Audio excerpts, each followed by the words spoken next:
Sir, it is not a mere saying. It is a fact. It's an open fact. Even the inflation which has affected severely the common people has not been seriously addressed by this budget. It is regretful that even after the eye-opening setback in the election, the government is not ready to open its eyes and to see the reality, the Indian reality, with neutrality. आंखें अगर है बंद तो दिन भी रात है, इसमें भला कसूर क्या है आफताब का. This is the position, sir. The government has to open its eyes and to see the reality straightly.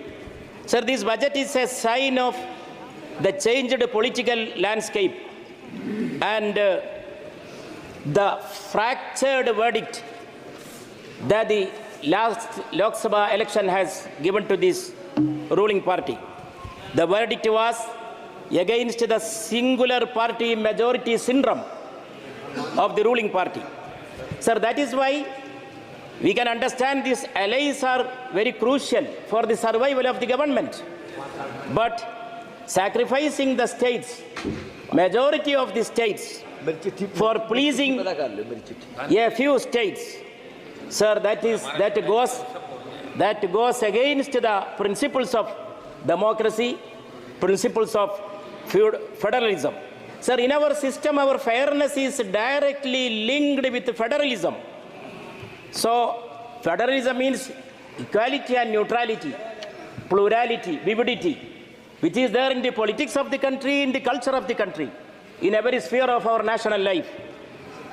Sir, a tree can become a tree only with leaves, and it should give shade for everybody who is coming to enjoy the shade of that tree.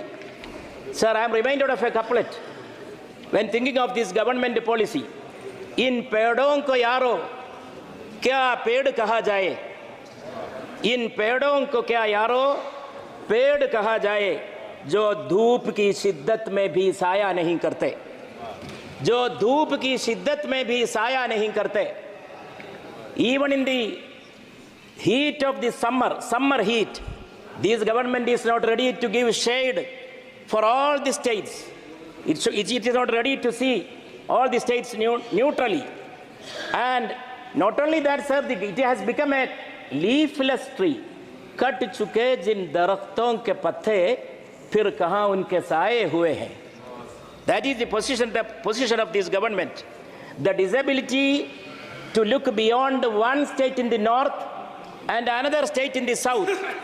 It is a sign of failed governance and also utter unfairness. And for example, sir, many states were neglected. Our state of Kerala, to the Honorable Finance Minister, I request, what was the hope of Kerala and what is given to Kerala? Sir, Kerala deserved everything. But Kerala expected and hoped something. But we got nothing. That is our position. Kerala was neglected.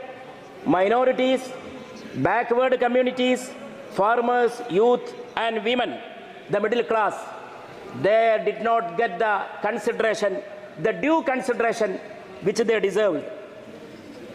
I would like to emphasize the point that this budget is divisionary, diversionary and discriminatory.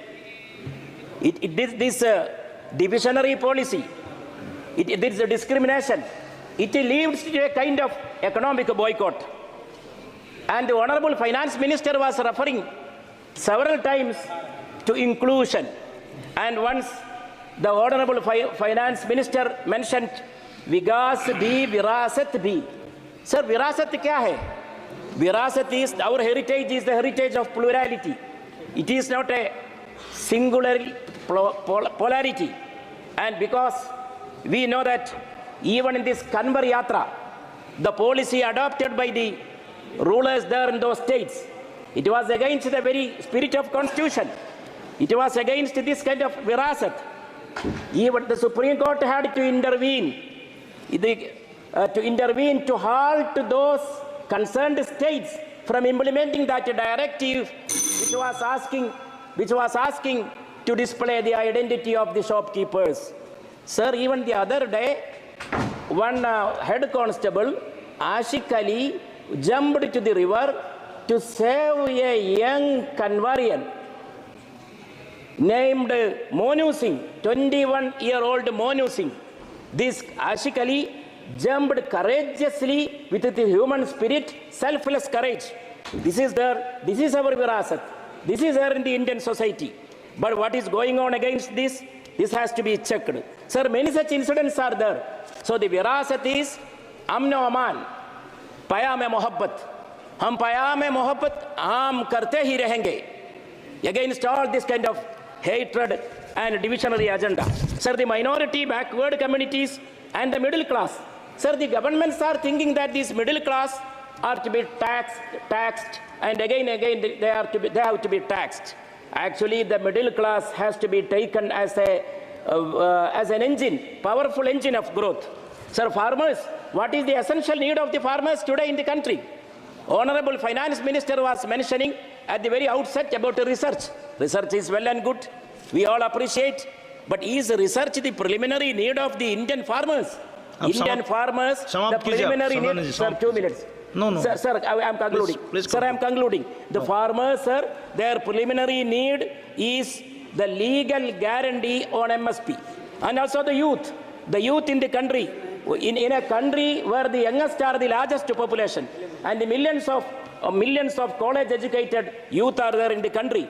So job creation has to be the primary agenda in this country. At least one relief is there.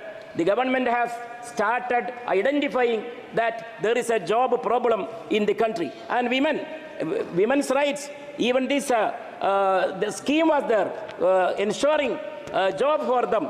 Even that sanctions, even the schemes were reduced. And sir, solution lies not in the subsidies to corporate sector, but sir, it is in creating demand. And sources of demand are the private consumption, investment and export. These things have to be taken into consideration. I would like to request the Honorable Finance Minister to the equal rights of states, while I concluding, sir, including our state of Kerala, and bring to neutrality and respect the principles of pluralism and federalism. Thank you, sir. Thank you.